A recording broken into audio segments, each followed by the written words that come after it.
Hello friends.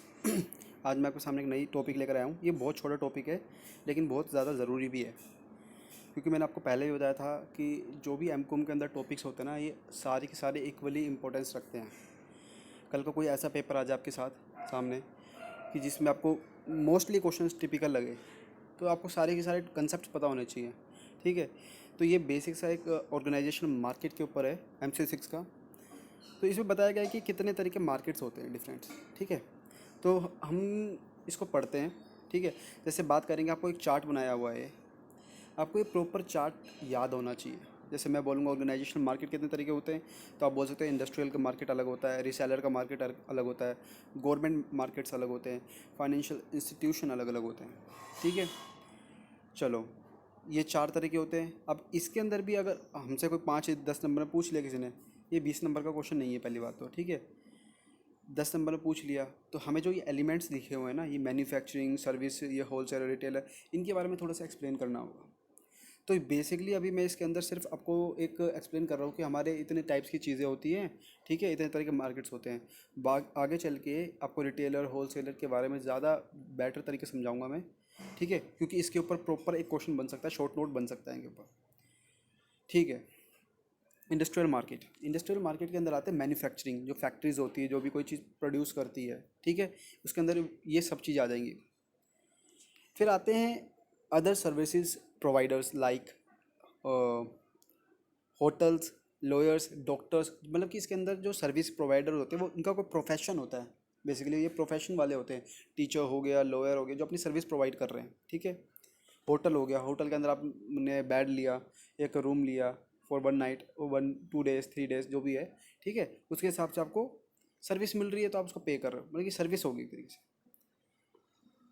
Reseller market, हमें ये बहुत पता है कि रिसेलर मार्केट में क्या होता है। Wholesaler and retailer, factory direct अपना सामान कस्टमर तक नहीं पहुंचा सकती, उसको मिडल मैन चाहिए, उसको एक चेन चाहिए।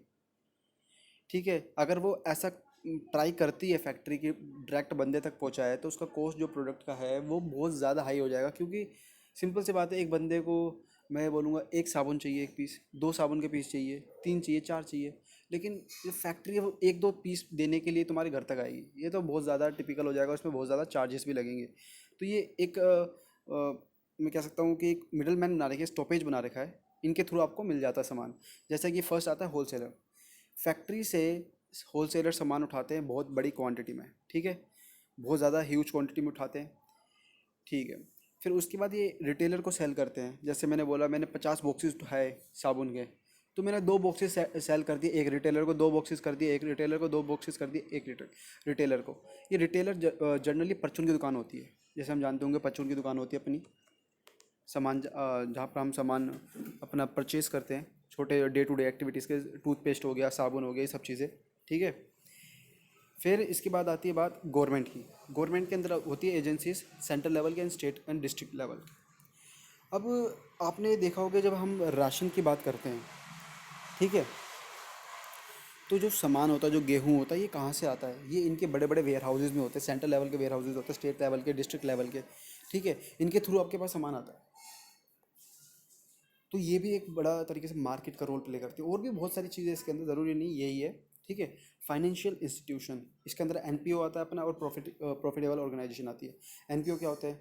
चैरिटेबल ट्रस्ट हो गया, कोई ट्रस्ट हो गया जो कि भैया किसी की मदद करने के लिए बनाया। कोई NGO होते हैं जैसे कि बच्चों को पढ़ाते हैं, जो अनाथ बच्चे होते हैं, इस टाइप की चीज़ें होती है जिनका कोई मोटिव प्रॉफिट कमाना नहीं होता। ठीक है, लेकिन प्रॉफिटेबल ऑर्गेनाइजेशन क्या होती है? जो कंपनीज होती हैं, जो हमने जितनी भी कंपनीज देखी है, इंपोर्ट एक्सपोर्ट की कंपनी होगी, कोई भी कंपनी होगी, जिसका उद्देश्य सिर्फ maximum, one of the main objective क्या होता है उसका? प्रॉफिट कमाना। सिर्फ एक उद्देश्य नहीं होता उसका, one of the main objective होता है ये। ठीक है, तो ये छोटा सा कंसेप्ट था, ज़्यादा टाइम नहीं लूँगा मैं।